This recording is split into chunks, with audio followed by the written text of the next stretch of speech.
Hello, everyone, and welcome back to Human Biology. So, today in this lecture, we are going to talk about the cardiovascular system again, but because it is so complex and so much going on to it, we're going to talk about a little bit different aspect of it. So, in Chapter 5, we talked about the pumping aspect of the cardiovascular system and kind of an overview, and that we talked about the heart and the blood vessels. In this discussion today, we are going to talk about the blood or the connective tissue of the cardiovascular system. So let's get in. And as always, I apologize for whatever the heck it is that Blackboard is Collaborate is doing to my notes every now and then. So functions of the blood is that it's really meant to carry oxygen and nutrients to your tissues and pick up the waste products and carbon dioxide and then drop it off back at the lungs. So it can be exhaled out and also to go through the kidneys and the digestive system and all those places so that it can just move out of the body. So the heart pumps about 75 mils of blood with each contraction. On average, as we said before in Chapter 5, the heart pumps about between 60 and 70 beats per minute. The lower the heart rate for healthy individuals, the more athletic they tend to be. Therefore, the heart pumps roughly 5,250 mils per minute, and that blood supply is circulated each minute throughout the body. So it's a very efficient machine. So as I said before, main job of the blood is transportation of oxygen, nutrients, waste, and carbon dioxide. There's also a component of the blood or an aspect of it that has an immune response, those white blood cells. So when we start to talk about the formed elements of the blood, we're going to look at white blood cells, red blood cells, platelets, and what their job is. In addition, the blood also protects against fluid loss, hemorrhaging, or bleeding out of the body. There are also some regulatory functions of the blood, like skeletal muscle. The blood helps to maintain body temperature. Proteins dissolved in the plasma maintain the osmotic pressure, and that helps to regulate the body's water-salt balance. The blood also acts as a buffer. There are what we call bicarbonate and uh, hydrogen ions that help to make sure that the pH of the blood stays slightly basic at about 7.4. So the blood itself is what we consider that liquid or fluid connective tissue, as we talked about in Chapter 4. And like all connective tissues, it has ground substances, it has proteins, and it also has specialized cells. So the specialized cells that are in the blood are what we consider the formed elements. And there are three different types of specialized cells, if you will, in the blood. We have erythrocytes, street name, red blood cells. We have leukocytes, street name, white blood cells, and we have platelets or thrombocytes for their fancy science pants name. So where all of your blood originates goes back to the skeletal system. It's all going to come out of your red bone marrow. And there are stem cells in your red bone marrow that give rise to the blood.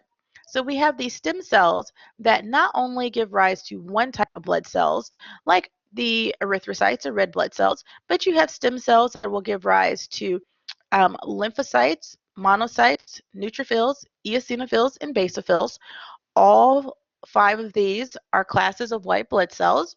And then you have the megakaryoblast, or precursor stem cells that give rise to platelets. So if we were to look at the blood again, going back to what we originally said, that the blood is a fluid connective tissue, and all connective tissues have a ground substance, and they're going to have specialized cells as well as have proteins. Well, going to the ground substance, blood is primarily composed of water. So 91% of your blood is water. You do have those formed elements that we already talked about. Those are the specialized cells there. And then we have these proteins. So the primary proteins that we find in the blood are albumins, globulins, and fibrinogen. And depending on what that protein is, it has a slightly different job. So albumins are the most abundant proteins, and they transport molecules in the blood. Globulins support substances in the blood, and we can even have some fight infections. And the fibrinogen, its job is to help with blood clotting. So there are other things, about 2%. We have our waste products, gases, hormones, remember, are transported through the blood, and vitamins as well. So let's talk about some of those proteins that we find in the blood.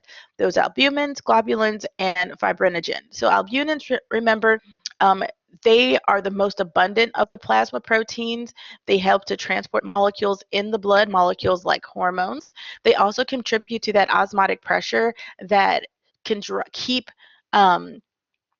the blood within one area, either on the inside of the blood vessel or on the outside of it. So we talked about in chapter 5 how in the capillaries that you have the blood will move out, well, not the blood actually, but molecules, waste molecules or nutrients can diffuse out of the blood vessels, and then other things can come back in, and that what drives filtration and reabsorption are osmotic pressure, and also diffusion helps to absorb that, so that's part of that. Globulins, like immunoglobulins, have a role in your um, immune response. They help to fight off pathogens, and anytime we see the term pathogens, I want you to think of bacteria. And then fibrinogen, they're just fibrous types of proteins that help to form blood clots. So let's start with the formed element of red blood cells, or erythrocytes. So they have a really cool shape to them. They're kind of a concave, biconcave disc that increases the surface area of the cell without having to increase the size of the cell itself. Instead of having a nucleus like most cells will, mature erythrocytes or mature red blood cells don't have a nucleus, so they have to be made by the body about every 21 days. Instead, what they have is this really cool protein called hemoglobin, and the whole job of hemoglobin is what we call a respiratory pigment.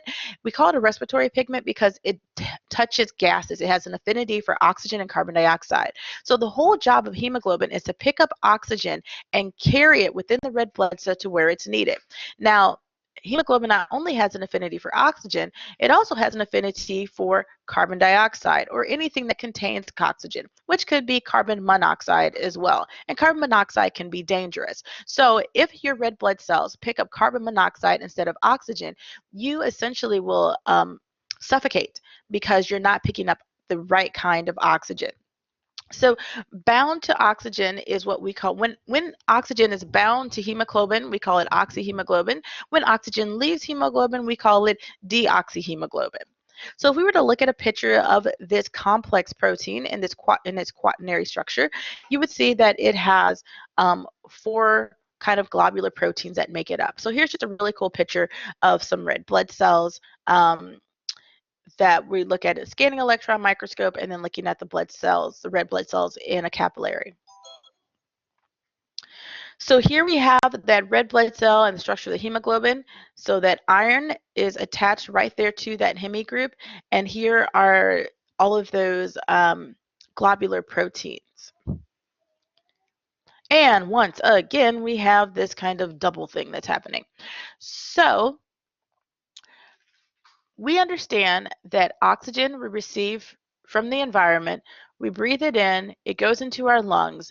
The blood that has made its way to our lungs from the right ventricle of our heart and then went out to those pulmonary structures, those pulmonary arteries, it picks up oxygen in the lungs. And then after it picks up that oxygen in the lungs, it goes back to the left side of the heart, and then it's pumped throughout the body. When it gets to the capillary tissues of, say, let's just pick a body part, your toes, then that oxygen will diffuse out of the blood vessel from the red blood cell and into that surrounding tissue of your toes. Now we have that leftover carbon dioxide that we made as a byproduct of cellular respiration that we need to get rid of. So there are a couple of ways that we can get rid of carbon dioxide or transport carbon dioxide in the blood. So the first way is that 7% of carbon dioxide is just going to be dissolved in the plasma of the blood and just makes its way along with the other stuff that's in the plasma back to the lungs, and it gets exhaled out.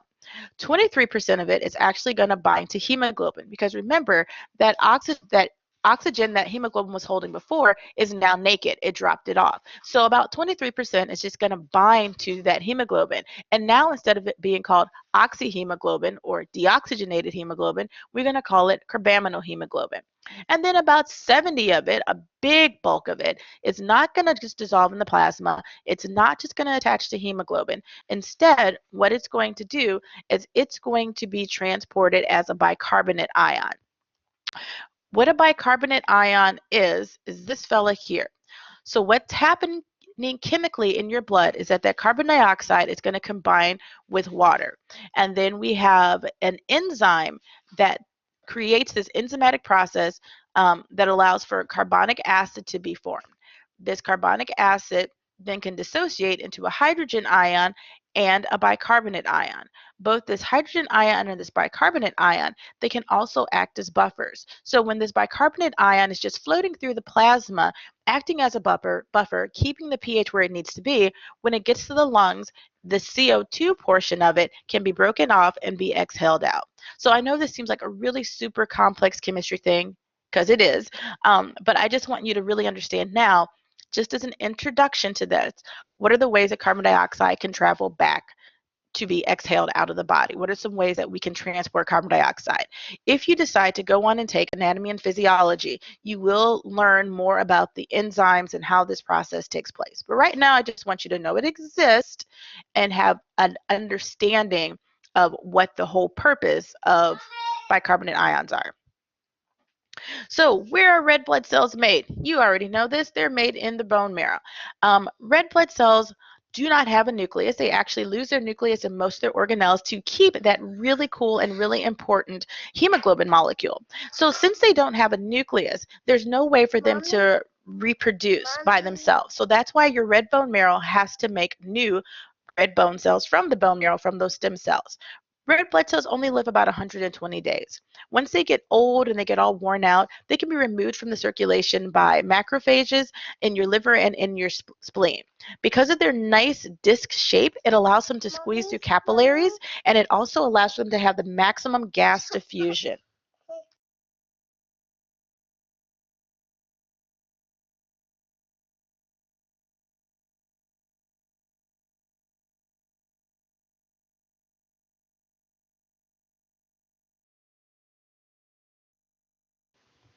So although red blood cells are made in the bone marrow, it's not just like your body says, make red blood cells, and then that process goes on. For pretty much anything that has to be made in your body, it has to be under some sort of hormonal and nervous control. So there are intrinsic and extrinsic regulations that happen to make the thing go down. So one of the hormones that's needed to make red blood cells is called erythropoietin. So it's a hormone that's produced by the kidneys, and it will be produced when oxygen levels of the blood are low. So that's going to tell the red bone marrow to make more blood cells. Now, you've probably heard of erythropoietin, or EPO, in blood doping, and that was a really huge thing with the Lance Armstrong and some of the cyclists. Doping, or that scandal, that whole scandal that went down. So what happens with blood doping is that it increases the number of red blood cells by sometimes giving the body more EPO than it's actually made. So when you have more of this hormone, erythropoietin, your body's going to make more red blood cells. The more red blood cells you have, the more oxygen carrying capacity you have. The more oxygen carrying capacity you have, the more endurance you're going to have. And that kind of gives you a little bit of an edge if you're doing an endurance sport such as cycling, marathons, or swimming.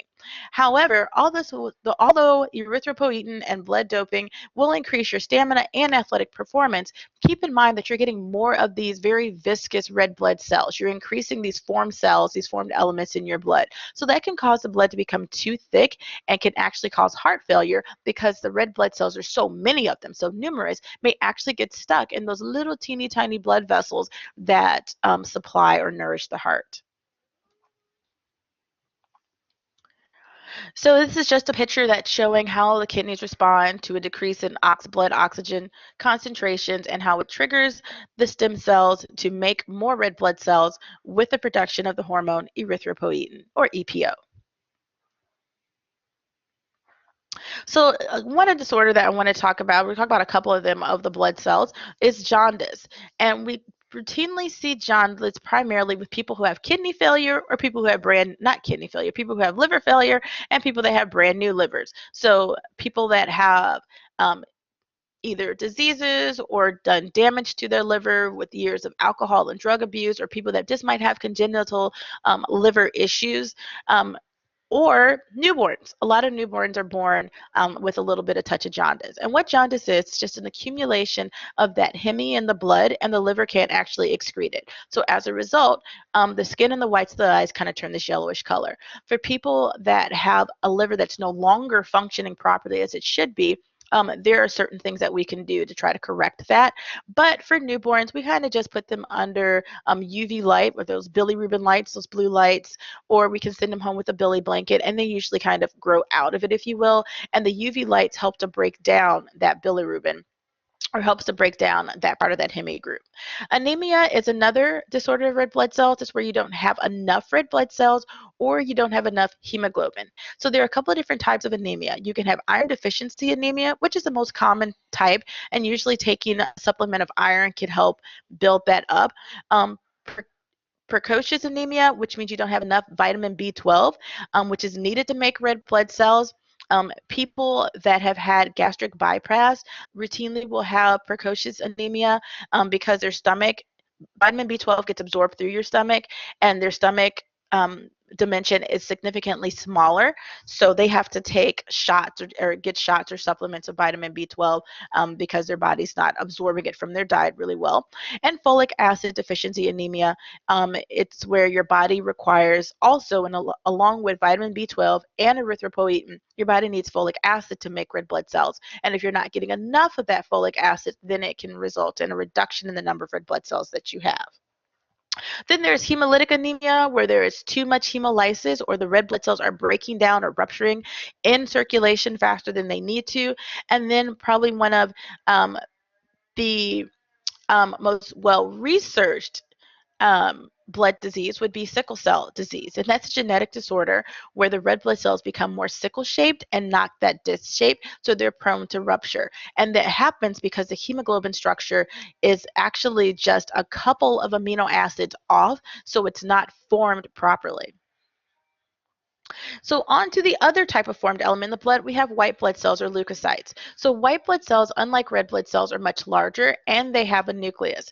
If we were to look at them under a microscope before staining them, they would appear clear or colorless. So we have to stain them in order to see all the parts of them. There aren't as many white blood cells as there are red blood cells, but like red blood cells, they are produced in the bone marrow. Their big job is to fight an infection and to elicit an immune response. So because they have a nucleus, white blood cells can reproduce on their own without having to go back to the stem cells of the bone marrow. So some white blood cells can live for only days, while others can live for months or even years. There are 5 different classes of white blood cells, and those 5 different classes are broken into 2 groups. We have what are known as our granulocytes, because they have these little teeny tiny granules in them. That would be neutrophils, eosinophils, and basophils. And then we have agranulocytes. A means not of or not having. They don't have those little granules, and that would be the lymphocytes and the monocytes. And each of these white blood cells has a slightly different function. So first, let's talk about neutrophils. Neutrophils are your most abundant white blood cells. About 50 to 70% of all your white blood cells would be considered neutrophils. And they have a nucleus that is what we call a polymorphonuclear or polymorphonuclear type of nucleus. So they have lots of different lobes to it. So sometimes it looks like 2 lobes, sometimes it looks like 3 lobes. The whole job of neutrophils is to be kind of the first responders to bacterial infections. And that's kind of like a duh, because there are so many of them. And neutrophils can actually enter the bloodstream and leave the bloodstream. So they can be found in interstitial fluid as well as the circulatory system, your blood, and they can also be found in the lymph. Eosinophils have a bilobed nucleus. So their nucleus kind of has 2 little lobes to it. The job of eosinophils is to fight parasitic infections, and it also plays a role in allergies. Basophils are the rarest of all your white blood cells. Something like 2% of your white blood cells are considered basophils.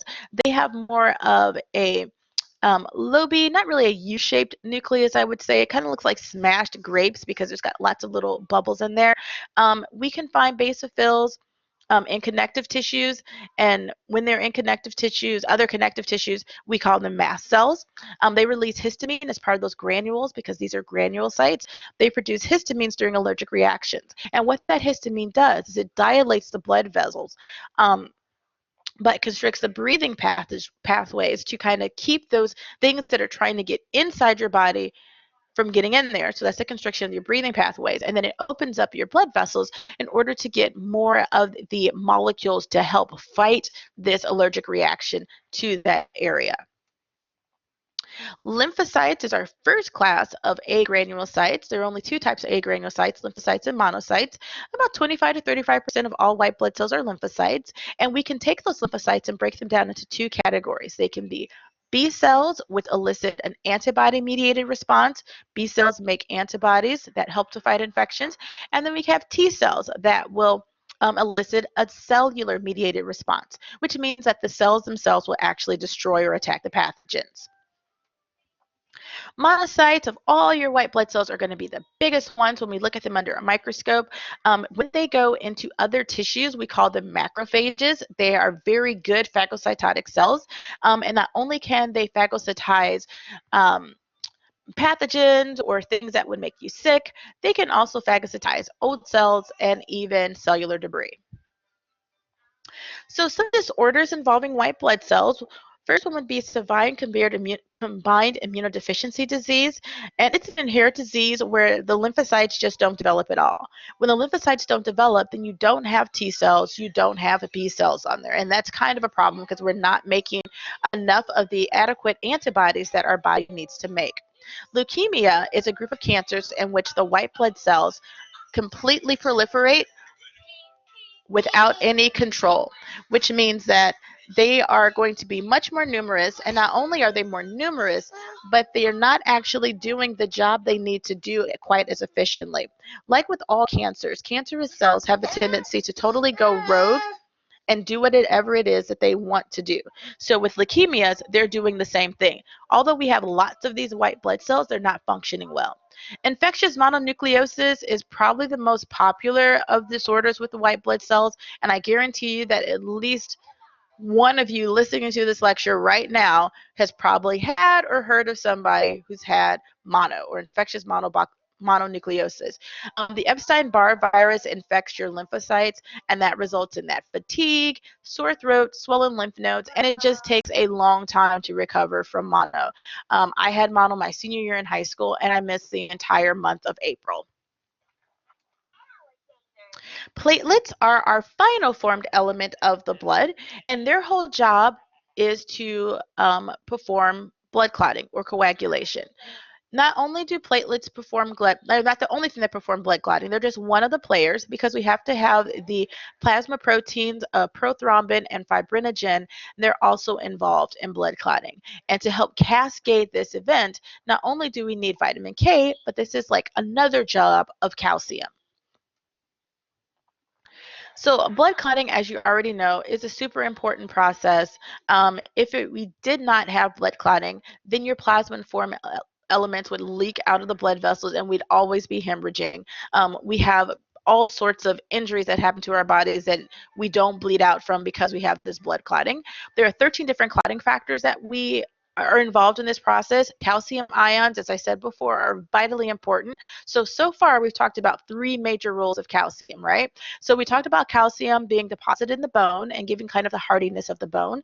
We talked about calcium having a role in muscle contractions, and that calcium binds to troponin and causes tropomyosin to roll over and allows for that myosin head to attach to actin and shorten that sarcomere to get contractions to take place. And now we're talking about calcium being one of the factors that's required for blood clotting to take place. So when a vessel actually breaks, the platelets are going to kind of group together to try to seal it up. Platelets in injured tissues are going to release these different factors called prothrombin activators, which converts prothrombin to thrombin. And in order to do that process to make those fibrous strands, we require calcium. So here is just a really cool picture of the steps, the major steps in the formation of a blood clot. The blood vessel is punctured, platelets congregate and form a plug to keep the blood cells from coming out of that puncture. Platelets in those damaged tissues are going to release this prothrombin activator, which then is going to be activated by calcium to turn prothrombin into thrombin. We need calcium again to turn fibrinogen into fibrous threads. Those fibrous threads form and trap the red blood cells along with the platelets in there to kind of form this little meshwork so that we don't lose any red blood cells. So here we have a nice pretty picture of that happening underneath a microscope, where we have our fibrous threads in there that are being and holding back our red blood cells. So disorders related to blood clotting, thrombocytopenia is where we don't have enough platelets. So due to not having enough being made in the bone marrow, or they're being broken down prematurely outside of the bone marrow. And this can be caused by leukemia or caused by drugs, that we have these platelets that are inefficient in doing their job. And so as a result of not having enough platelets, we're going to have excessive bleeding. Thromboembolism is when a thrombus or a stationary clot forms, and then if it travels, it's called an embolism, and then it can plug other vessels on there. So that's where you have these blood clots that are forming spontaneous throughout the body that we don't necessarily want them to form. And then sometimes they can even move. Hemophilia, which is probably one that you've heard of, is a genetic disease where it's missing some of the clotting factors. So as a result of some of those clotting factors being missing, it's unable to form blood clots at all. So this is what you've probably heard it referred to as the bleeder's disease. And I believe it was the Romanov family, and I may be incorrect, but there was a Russian dynasty monarchs that had this condition of hemophilia.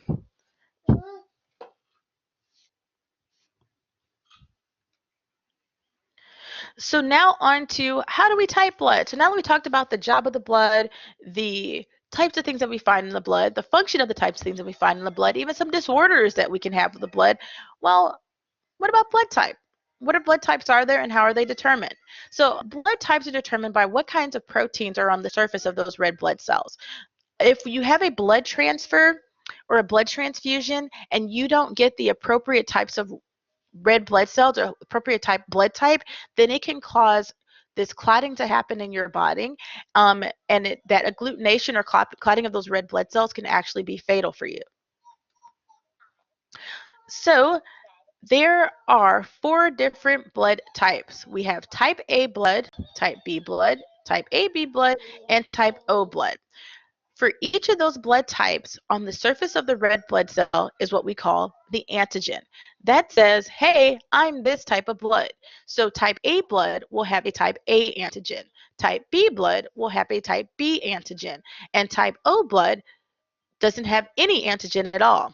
Type AB blood will have a type A antigen and a type B antigen on there. So that's the first thing I want you to remember. So because your blood's kind of stuck up and it doesn't want to mingle with anybody else, if you have type A blood, all of your red blood cells on the surface of it have those, hey, I'm type A blood antigens or A antigens on there. In the plasma, it's going to have things that are anti-A. And what's anti-A? Why B, of course. So there will be B antibodies in type A blood. Type B blood has B antigens or cell surface markers that say, hey, I'm type B blood. In the plasma, the antibodies will be for A. So there'll be anti-A antibodies. If you have type AB blood, since you have an A antigen on your cell and a B antigen, well, does it make sense to have any antibodies? Absolutely not. So there are no antibodies in a person who has type AB blood.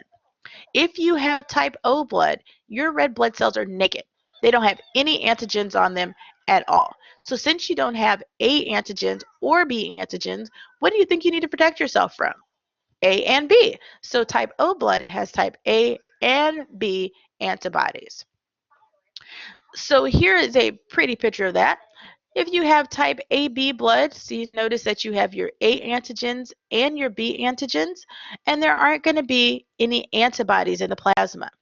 If you have type O blood, it's naked. It doesn't have anything on its surface. So it will have B antibodies as well as A antibodies on there.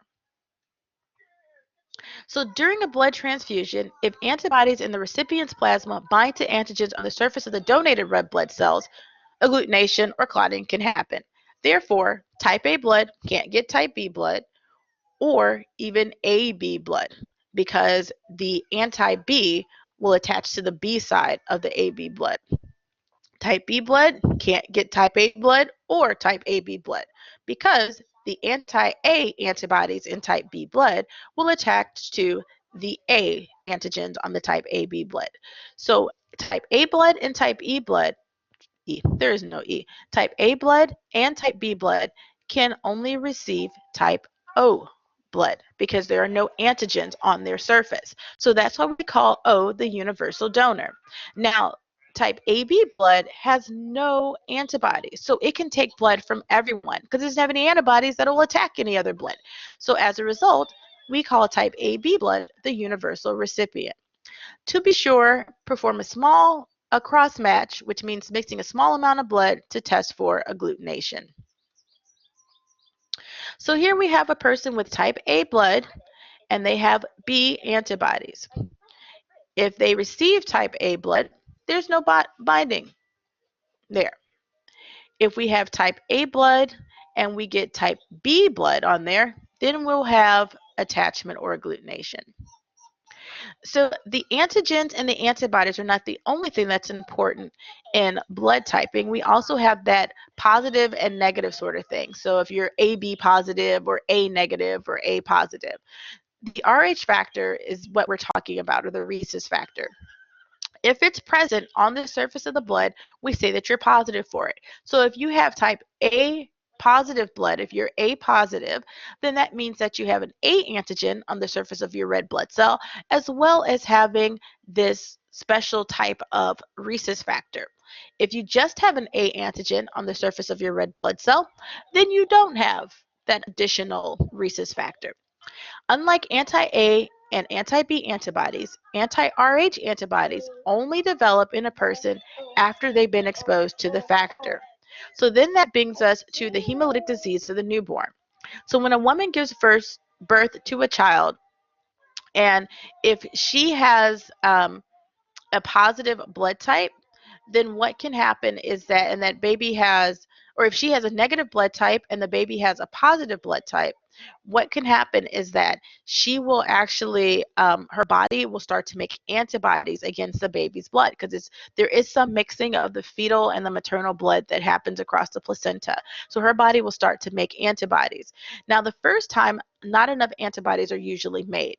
Typically, for women that are negative blood type, they'll give them this RhoGAM shot to keep their body from making these anti-Rh antibodies, even within the first pregnancy. So if mom is negative and baby is a positive blood type, then mom can start making antibodies against the Rh, that positive part of that baby's blood. To prevent that from happening, we give the mom a RhoGAM shot. If mom does not get the RhoGAM shot, then what can happen is that, remember, first baby's usually going to be okay. But the next baby that's born, you'll have all these antibodies that have been made in response to that first pregnancy, then it can actually attack the second fetus. So here's a prettier picture of that happening there. So let's kind of blow up a little bit what we have here. Zoom in some. So we have this Rh negative red blood cell of the mother, and some of them are going to cross over to the placenta a little bit. And then the mother forms these anti-Rh antibodies because baby's got a positive blood type, and they will actually attack the fetal Rh positive red blood cells, which means that not as many red blood cells are going to be present, and that's what we call hemophilia. So this is hemolytic disease of the newborn. But as I said before, for moms that are getting good prenatal care, we don't really see this that often because if you have a negative blood type as a pregnant mother, you're going to get the RhoGAM shot.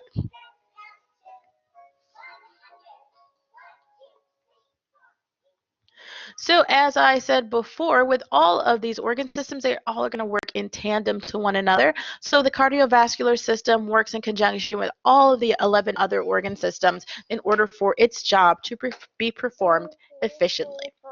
All right, so that is all of Chapter 6 for today. Next chapters that we will be covering will be getting into more of the digestive system, respiratory, and even urinary. Have a great morning, afternoon, or night, and I will be speaking with you all soon.